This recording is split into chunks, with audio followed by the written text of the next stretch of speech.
segala nikmat yang Allah berikan kepada kita, mulai dari nikmat sehat, nikmat Islam, nikmat iman, sehingga kita masih diberikan kenikmatan untuk melaksanakan sholat fajr atau sholat subuh dan melaksanakan salah satu kewajiban kita, yaitu thalabul ilmi. Mudah-mudahan apa yang kita kerjakan ini menjadi keberkahan untuk hidup kita. Mudah-mudahan jadi wasilah penghapus dosa-dosa kita. Mudah-mudahan menjadi wasilah keberkahan bisnis kita. Mudah-mudahan jadi wasilah kita menjadi orang yang baik, insyaallah. Ibu bapak yang dimuliakan Allah SWT, insyaallah pagi ini kita akan sama-sama belajar Al-Quran, mentadaburi, mengkaji ayat-ayat Allah di surat Al-Fajr. A'udzu billahi minasyaitonir rajim. Bismillahirrahmanirrahim. Rabbi shrah li sadri wa yassir li amri wahlul 'uqdatam min lisani yafqahu qawli. Rabbi zidni ilman warzuqni fahman. Allahumma faqihna fid din wa 'allimna ta'wil. Ibu bapak yang dimuliakan Allah Subhanahu wa taala, di dalam surat Al-Fajr Allah memulai dengan sumpah, wal fajr. Allah memulai dengan sumpah.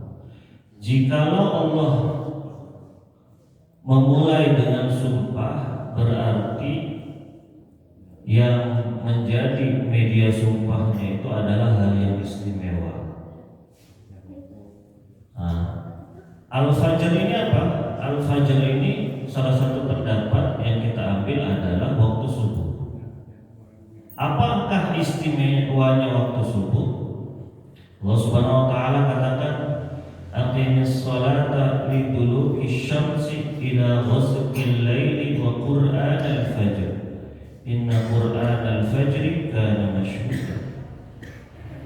Dirikanlah sholat dari sesudah matahari tergelincir sampai gelap malam, dan dirikanlah pula sholat subuh. Inna qur'anal fajri, sesungguhnya sholat subuh, kana mashhuda, disaksikan oleh para malaikat. Jadi sholat subuh ini disaksikan oleh malaikat malam dan malaikat siang, bergantian di waktu ini. Masya Allah. Yang kedua istimewanya adalah bahwa waktu subuh ini waktu yang paling berkah, berkah dunia dan akhirat. Sampai Rasulullah SAW berdoa, Allahumma barik li ummati fi bukuriha. Ya Allah, berkahilah umatku di waktu pagi hari. Maka ya, waktu yang berkah di pagi hari ini, dunia dan akhirat. Kata Rasulullah SAW, raka'ataini qabla al-fajri khairun minad dunya wa ma fiha. 2 rakaat sebelum subuh lebih baik daripada dunia dan isinya. Jadi waktu subuh ini pembuka rezeki untuk kita. Waktu subuh ini pembuka keberkahan untuk hidup kita. Maka banyak-banyak beribadah ketika subuh. Bahkan kata Rasulullah SAW, man shalla al-isya'a fi jama'atin faka'annama qama nisfal laili, wa man shalla subha fi jama'atin faka'annama shalla al-laili kullah. Barang siapa yang sholat isya berjamaah, maka dia mendapatkan pahala sholat malam separuh malam. Barang siapa yang sholat subuh berjamaah, maka dia mendapatkan pahala sholat malam sepanjang malam. Ada yang bisa sholat malam dari jam 6 pagi, jam 6 malam, habis maghrib sampai jam 4 menjelang subuh. Berapa jam itu? Ya, 10-11 jam ya. Sholat malam ya. Itu kalau kita sholat subuh berjamaah, kita mendapatkan pahala sholat malam sepanjang. Maka kalau kita tidak bisa melaksanakan sholat malam, minimal jangan tinggalkan sholat subuh berjamaah, karena pahalanya yang luar biasa, karena keistimewaan di subuh ini luar biasa. Dan di waktu subuh ini ibu-ibu bapak-bapak, waktu yang paling sehat, yang mana polusi masih sedikit, yang mana oksigen lebih banyak di waktu ini. Maka orang-orang barat mereka keluar subuh-subuh kemana? Ke pantai, ya, pengen sehat, berjemur setelahnya. Kita subuh-subuh pergi ke masjid, ngaji, sholat, ditutup sholat syuruk, maka insya Allah sehat badan kita. Maka orang yang menjaga sholat subuhnya, hidupnya diberkahi, dosa-dosanya diampuni, dan dia badannya disehat. Itu yang pertama, bahwa Allah Subhanahu wa taala bersumpah demi waktu subuh. Maka subuh ini waktu yang istimewa. Dan subuh juga ibu-ibu bapak-bapak, ya, dianjurkan kita berzikir kepada Allah Subhanahu wa taala. Ya ayyuhalladzina amanu dzkurullaha dzikran katsiran wasabbihuhu bukratan wa asila. Jadi bertasbihlah di waktu pagi dan petang. Maka ada doa-doa ketika pagi, ada doa-doa ketika petang. Bagusnya ya kita baca ma'thurat, ya, surat pagi dan petang. Tapi minimalnya baca sayyidul istighfar, ya, baca tasbih, ya, tahmid, tahlil, ya, ayat kursi. Jangan sampai tidak sama sekali berzikir ketika subuh. Kemudian di subuh kita tutup dengan apa? Sholat syuruk. Sholat syuruk itu apa, Ustaz? Sholat setelah terbit matahari. Rasulullah sallallahu alaihi wasallam, man shallal ghadata fi jama'atin thumma qa'ada yadhkurullah hatta tatlu'a asy-syamsu thumma shalla rak'ataini kanat lahu ka'ajri hajjatin wa umratin tammatin. Barang siapa yang sholat subuh berjamaah, kemudian dia duduk menetap di masjid, berzikir kepada Allah sampai matahari terbit, kemudian dia sholat 2 rakaat, maka dia mendapatkan pahala seperti pahala haji dan umroh, sempurna kata Rasulullah SAW. Artinya sempurna apa? Ya, pahalanya sama seperti orang yang haji dan umroh di Baitullah. Maka kita haji umrohnya di masjid. Maksudnya apa? Kita melaksanakan sholat subuh berjamaah, berzikir, mengaji. Setelah itu ditutup dengan sholat syuruk. Kalau kita belum bisa pergi ke Baitullah, minimalnya kita melaksanakan sholat syuruk. Ustaz, kan nggak bisa saya kerja tiap hari. Ya minimalnya hari libur, tanggal merah kan banyak. Ya jangan sampai sama sekali tidak. Itu keistimewaan dari al-fajr. Kemudian yang kedua, Allah katakan walayalin ashar, demi malam yang 10. 10 ini apa? 10 malam ini yang pertama adalah 10 malam terakhir bulan suci Ramadan. Yang mana 10 malam ini adalah waktu yang sangat istimewa. Yang mana 10 hari terakhir bulan suci Ramadan ini diturunkan Al-Quran. Yang mana di dalam 10 hari terakhir itu ada malam Lailatul Qadar, yang mana kalau kita beribadah di dalamnya, maka pahalanya kita mendapatkan pahala ibadah 1000 bulan. 1000 bulan itu berapa? Kurang lebih 83 tahun 4 bulan. Ya, ditutup bulan suci Ramadan dengan 10 hari terakhir. yang pahalanya besar-besaran dari Allah Subhanahu wa taala. Namun banyak dari kita yang lalai, yang sudah mempersiapkan lebaran, yang sudah mempersiapkan mudik, padahal di hari-hari terakhir bulan suci Ramadan adalah hari-hari yang sangat istimewa. Maka azamkan dari sekarang, 10 hari terakhir Ramadan nanti saya pengen i'tikaf, 10 hari terakhir nanti saya pengen umroh. Subhanallah, teman-teman cerita yang pertama kali i'tikaf 10 hari terakhir kemarin, subhanallah begitu banyak membludak. Masya Allah katanya, anak baru sekali, ternyata teman-teman sekamar ada yang udah 15 kali, 10 kali, setiap tahun i'tikafnya di Masjidil Haram. Karena ingin mendapatkan pahala Lailatul Qadar ya di waktu istimewa, di tempat yang istimewa. Insya Allah. Itu yang pertama. Yang kedua, pendapat yang kedua adalah 10 awal bulan Zulhijjah. Kita masih di bulan Zulhijjah. Kemarin di awal-awal ya saya sering katakan bahwa 10 awal Zulhijjah ini sangat istimewa. Kenapa? Karena Rasulullah SAW katakan bahwasanya tidak ada hari di mana amal soleh pada saat itu lebih dicintai oleh Allah daripada hari-hari ini, yaitu 10 hari dari bulan Zulhijjah. Mereka bertanya, ya Rasulullah, tidak juga jihad fisabilillah?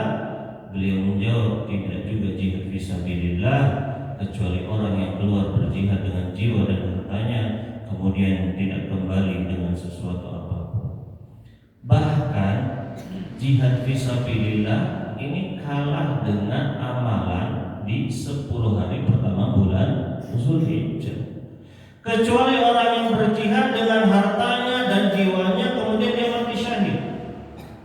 Saking besarnya amalan di awal Zulhijjah. Maka ketika akhir-akhir ya Dzulqa'dah itu kita udah bersiap nih awal Zulhijjah. Ya, awal Zulhijjah ini 10 hari pertama itu ya hari yang istimewa. Hari yang mana ketika kita melaksanakan amal soleh lebih dicintai oleh Allah daripada jihad fisabilillah.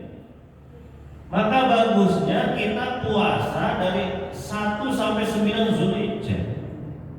Ya, bukan hanya di 9 Zulhijjah di puasa Arafah. Ya.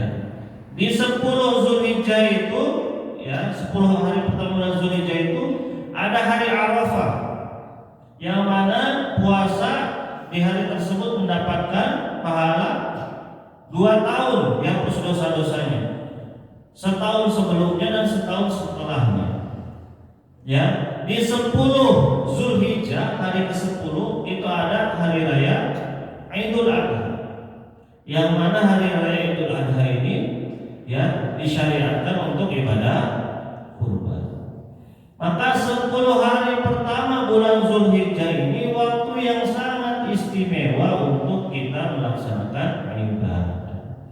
Maka ibu-ibu yang belum tahu, bapak-bapak yang belum tahu, nanti kita azamkan tahun depan ya kita maksimalkan 10 hari pertama bulan Zulhijjah. Puasa dari pertama sampai 9 Zulhijjah. Enggak mampu setengahnya. Ya, 1, 3, 5, 7, 9 selang-seling. Enggak mampu 3 hari. Enggak mampu lagi Ustaz, ya sudah, minimalnya Arafah jangan sampai enggak puasa. Kalau kita runut ibu-ibu bapak-bapak, Ramadan ya, Ramadan puasa 30 hari, Syawal setelahnya kita puasa Syawal ya 6 hari, Dzulqa'dah puasa Senin Kamis saja, Zulhijjah dilanjutin dengan puasa 9 hari di awal Zulhijjah. Maka kalau 4 bulan ini ya istimewa istiqomah ibadah puasanya, insya Allah nikmat untuk kehidupan kita. Ya, orang-orang yang istiqomah dalam puasa akan masuk surga dengan pintu ar-royan, khusus untuk orang-orang yang puasa. Nah, 10 Zulhijjah ini dianjurkan kita untuk ibadah kurban. Karena ibadah kurban ini adalah ibadah yang dicintai oleh Allah Subhanahu wa taala. Dari Aisyah radhiyallahu anha, Rasulullah SAW bersabda, tidak ada suatu amalan yang dikerjakan anak Adam pada hari raya Idul Adha yang lebih dicintai oleh Allah dari menyembelih hewan.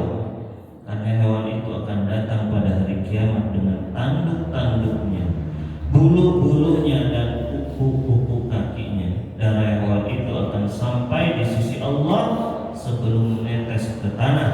Karenanya lapangkanlah jiwamu untuk melakukannya. Jadi ibu-ibu bapak yang Allah SWT, bayangkan dalam hadis ini kuku-kukunya saja, ya tanduknya saja yang enggak kita makan, yang menurut kita enggak bermanfaat, itu di sisi Allah besar. Apalagi daging. Maka Rasulullah sangat menganjurkan umatnya untuk melaksanakan kurban. Bahkan Rasulullah SAW mengancam, man kana lahu sa'atan wa lam yudahhi fala yaqrabanna musallana. Barang siapa yang diberikan keluasan rezeki kemudian dia enggak mau berkurban, maka jangan dekat-dekat tempat sholat kami, kata Rasul. Saya enggak tahu kita ini termasuk dalam hadis ini atau tidak. Kenapa? Karena harga kambing itu sekitar 3 juta. Kalau kita konversikan 1 tahun 365 hari, maka kita cukup menyisihkan 10 hari, 10.000 setiap hari. Ya, 10.000 setiap hari. Bapak-bapak merokok sehari berapa?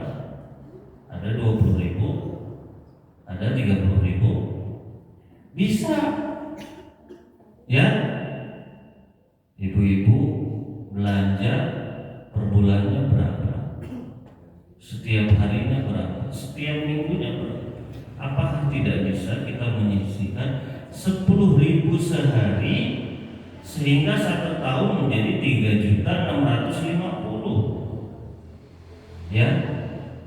Maka Allah alam kita termasuk di hadis ini atau tidak.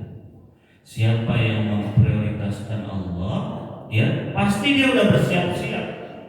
Saya mau kurban di tahun ini, tahun depan, ya minimal 10.000 sehari atau seminggu. Maka insya Allah demo. Jadi ya ibu-ibu bapak-bapak yang dimuliakan Allah Subhanahu wa taala, ayat kedua ini bahwasanya ayat kedua dari Asyr ini, yang pertama adalah 10 hari pertama bulan Zulhijjah, yang kedua adalah 10 hari terakhir bulan suci Ramadan. Kedua-duanya adalah waktu yang istimewa. Ayat ketiga Allah Subhanahu wa taala katakan wasyaf'i wal watr. Wasyaf'i demi waktu yang genap, demi semua yang genap. Wal watr demi yang ganjil. Apa itu yang genap? Yang genap adalah makhluk Allah, ciptaan Allah. Allah ciptakan langit, ya pasangannya bumi. Allah ciptakan hitam putih. Allah ciptakan laki-laki dan perempuan.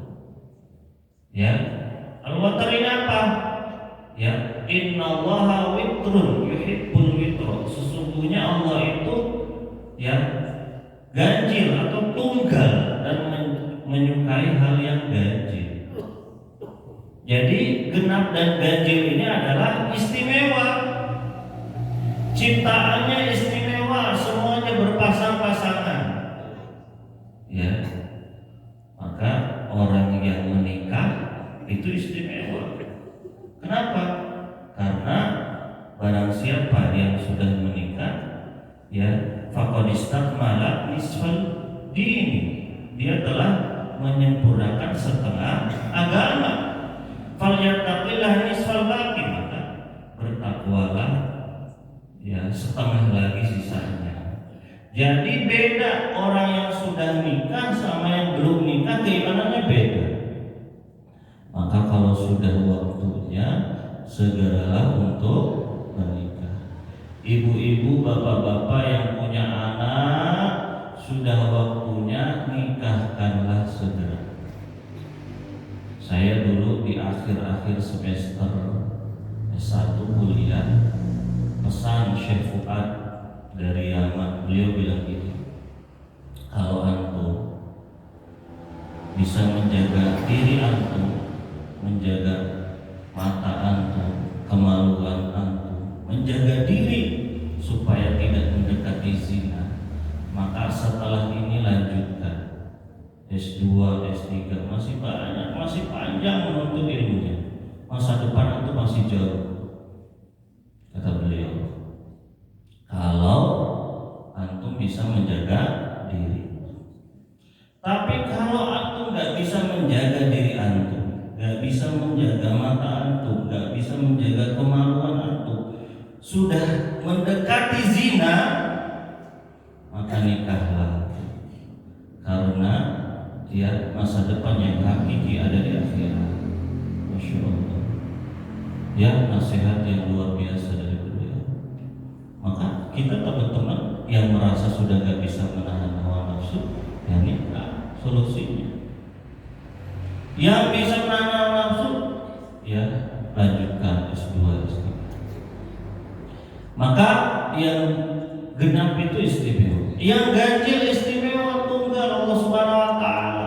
Kalau kita lihat ibu-ibu, bapak-bapak, kenapa Allah ini dinamakan Allah bukan ilah? Kalau kita hapus alif, Allah, alif dihapus, artinya lillah, itu punya Allah. Kalau kita hapus lagi lam yang kedua, alif lam, itu artinya lahu, baginya, bagi Allah Subhanahu wa Ta'ala. Lahu ma fis samawati wal ardh. Kalau kita hapus lagi lam yang ketiga, alif lam dihapus, tinggal hu. Allahu la ilaha illahu al-malikul qudusus salamul mu'minul muhaiminul azizul jabbar. Itu kembalinya kepada dia. Dia itu siapa? Allah Subhanahu wa Ta'ala. Maka subhanallah, siapa yang tahu Allah, maka dia akan tahu segalanya. Ya, ada seorang pengemis yang buta, buta, tangannya terpotong, kakinya terpotong, badannya terkena penyakit. Seorang ulama bernama Ibrahim Al-Adham melihat beliau datang, terus mabi kayak Ibrahim, ada apa dengan, kok kamu bisa tahu saya? Padahal saya ini baru pertama kali ngomong sama kamu. Kamu matanya buta, kenapa kamu bisa tahu saya? Apa yang beliau jawab? Ma jahiltu mundu arafullah. Saya tidak bodoh setelah tahu Allah. Maka kalau kita ini masih banyak yang belum diketahui, artinya pengetahuan kita tentang Allah masih sedikit. Wasyafi wal watar. Ayat yang keempat, wal laili idza yasar, dan demi malam apabila datang. Apa istimewanya malam, Ustaz? Istimewanya malam yang pertama adalah waktu istirahat. Huwallazi ja'alakumul laila litaskunu fihi wan nahara mubsira.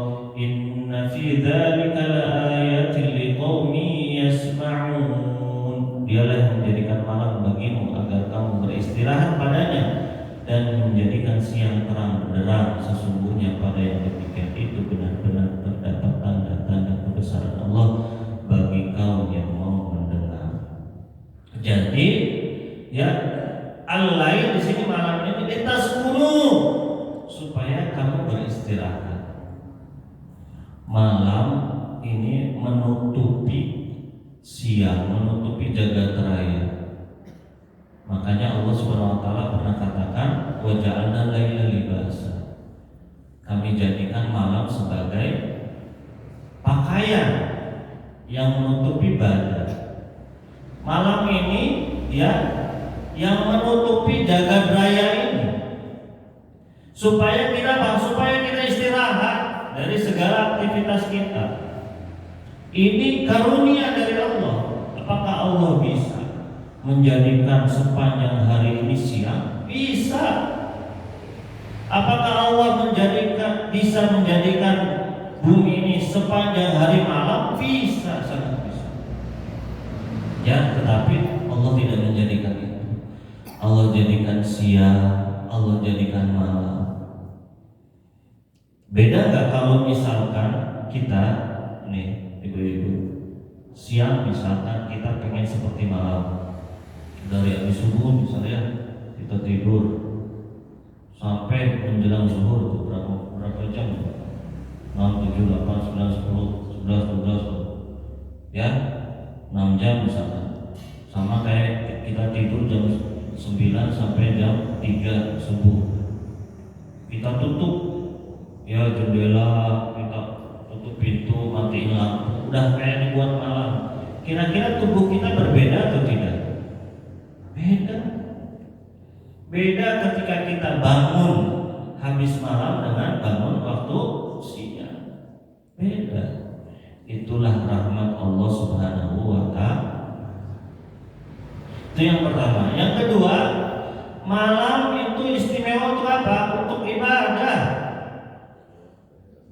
Tadi hadisnya, man shallal isya'a fi jama'atin faka'annama qama nisfal lail. Barang siapa yang sholat isya berjamaah, maka dia seperti mendapatkan pahala sholat malam separuh malam. Subhanallah. Ya, dari jam 6 sampai jam 12 ada yang bisa sholat tahajud 6 jam. Ya, bisa kalau misalkan kita sholat isya berjamaah, kita dapat pahala yang sama. Maka jangan tinggalkan sholat subuh berjamaah, jangan tinggalkan sholat isya berjamaah, karena pahalanya yang sangat besar. Nah, ketika malam untuk ibadah, tadi sholat maghrib, sholat isya kita laksanakan sholat wajibnya. Kemudian di pertengahan malam maka laksanakan sholat malam, sholat tahajud. Wa minal laili fatahajjad bihi nafilatan lak asa ay yab'atsaka rabbuka maqaman mahmuda. Pada sebagian malam lakukanlah sholat tahajud sebagai tambahan bagimu, mudah-mudahan Tuhanmu mengangkatmu ke tempat yang terpuji. Siapa yang sholat malam, Allah jadikan dia hambanya yang mulia, baik di dunia maupun akhirat. Ya, orang yang sholat malam, yang mana orang-orang masih tidur, itu berbeda derajatnya. Itu derajatnya lebih mulia daripada orang-orang yang tidak sholat malam. Dan di sepertiga malam ini Allah Subhanahu wa ta'ala turun ke bumi. Untuk apa? Untuk melihat hamba-hambanya yang ibadah, yang sholat pada malam itu. Yanzilu Rabbuna tabaraka ta'ala kulla lailah ila sama'id dunya hina yabqa thuluthai lailil akhir fayaqul. Turun Allah Subhanahu wa ta'ala ke langit dunia melihat hamba-hambanya siapa yang sholat. Man yad'uni, siapa yang berdoa kepadaku, fa astajibu lah, maka aku akan mengabulkannya.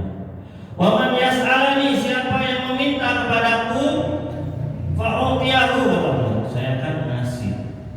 Wa man yastaghfiruni, siapa yang beristighfar kepadaku, fa aghfirullah, maka aku ampuni. Subhanahu wa ta'ala. Jadi ibu-ibu, bapak-bapak, usahakan, ya, biasakan, paksalah diri kita untuk sholat malam. sebelum kita tidur ya, baca doa-doa sebelum tidur, kemudian azamkan saya mau tahajud di malam ya, karena keutamaannya yang sangat besar. Ayat kelima, hal fi dzalika qasamul lidzi hijr. Apakah pada demikian itu terdapat sumpah yang dapat diterima oleh orang yang berakal? Ada berapa sumpah itu tadi? Yang pertama, wal fajr, demi waktu subuh. Walayalin asyar, demi 10 malam ya. Terus walayalin asyar wasyaf'i wal watar. Ada 2 di situ ya, demi yang ganjil dan yang genap. Wal laili idza yasar, dan demi malam ketika tiba. Ada 5 sumpah di situ. Jadi ibu-ibu, bapak-bapak, kalau ya seandainya kita berpikir kita ini memakai akal kita, cukup dari 5 tanda itu sudah menunjukkan kebesaran Allah Subhanahu wa Ta'ala. Kalau kita berpikir, kalau kita berakal, maka kehebatan Allah Subhanahu wa Ta'ala itu sudah cukup dari 5 ayat tersebut, dari 5 tanda tersebut. Dan di sini subhanallah, yang istimewanya, yang uniknya, Allah memakai kata hijr. Orang yang berakal ini tidak lidzi akal dalam ayat ini. Akal dalam bahasa Arab itu aklun. Tapi dalam ayat ini ya, Allah memakai kata hijr. Hijr itu apa? Penghalang. Jadi ya, akal ini yang menghalangi pemiliknya untuk tidak melakukan hal-hal yang tidak pantas. Akal ini menghalangi pemiliknya untuk tidak menuruti hawa nafsu. Akal ini menghalangi pemiliknya ya untuk tidak ingat kepada ajaran Rasulullah SAW. Itu fungsi akal. Maka orang yang tidak berakal, dia melakukan hal-hal yang tidak pantas. Apa Ustaz contohnya? Gak pakai baju, ya gak? Belanja, ya gak berakal seperti itu. Tapi na'udzubillah, zaman sekarang orang yang membuka aurat, ya orang yang telanjang disebut ya modern, stylish. Na'udzubillah. Kalau ya membuka aurat itu disebut simbol kemodernan, maka hewan itu lebih modern daripada manusia. Karena hewan sudah nggak pakai baju dulu sampai sekarang. Maka jangan ya menggunjing orang yang menutup aurat. Kalau kita belum bisa menutup aurat, minimalnya jangan ya caci maki orang yang menutup aurat dengan sempurna. Ya. Orang yang berakal itu ya menghalangi dari orang untuk tidak menahan untuk tidak mengikuti hawa nafsu. Al-qaisu man dana nafsahu wa 'amila lima ba'dal maut.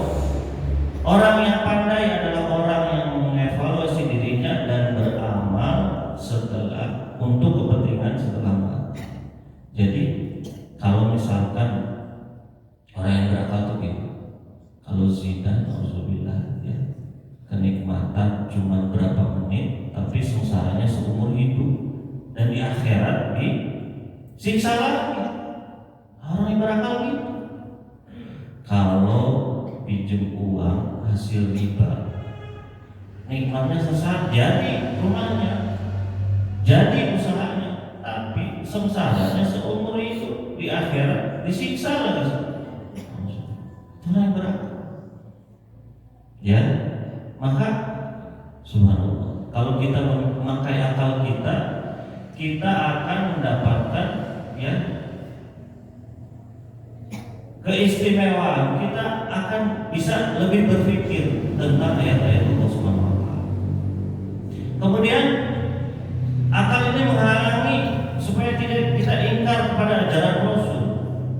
Ya, kita tidak akan LGBT karena kita membaca kisah kaum Nabi Nuh. Ya, kita tidak akan ingkar seperti kaumnya Nabi Nuh, Nabi Hud, Nabi Shalih, karena kita sudah baca. Ya, maka ibu-ibu, bapak-bapak yang dimuliakan Allah Subhanahu wa taala, dari sini ya Allah Subhanahu wa taala yang mengatakan bahwa kita ini punya akal. Apakah akal kita sudah dipakai atau belum untuk mengkaji ayat-ayat Allah Subhanahu wa taala? Hal fi dzalika qasamul lidzi hijab.